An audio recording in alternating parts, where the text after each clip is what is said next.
The essence of Islam is submission, is to submit to something that's outside of yourself. And so the essence of Islam is counter to the ego and counter to the development of the ego, because the ego doesn't want to submit to anything outside of itself. The ego only wants to actually bend reality in its image to its will, right? And people who write about narcissists, in psychology and things like that, like that's an extreme example, but it's something that's universal in the sense that the ego always wants to do this work. The ego doesn't want to submit to anything. It wants to make everything else submit to it. Whereas Islam is about submission. And so you have to submit to something outside of yourself. And there's various sort of internal dimensions of that submission, and there's external dimensions. Some of the external dimensions are, how we make our prayer, right? To be able to get on your knees and get down on your forehead, right? And bow down to something that's greater than yourself, right?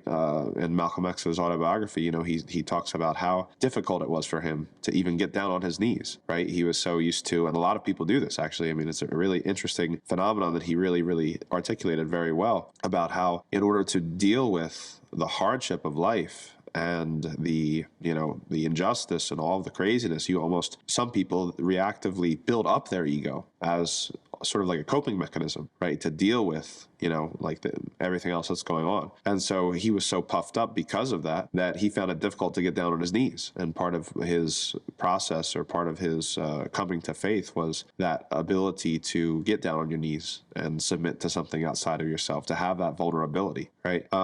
And there's many, many other things in our tradition as well, when it comes to charity and serving, right? Service in general, serving the poor is something that's supposed to humble yourself. You're supposed to be at the same level as other people, right? You don't get to have a special part of the masjid just because you're older or you're richer or you're more successful or whatever else it is. You're going to be in the same row with everybody else, right? And you should throw yourself into serving other people. And that's how you keep your feet on the ground.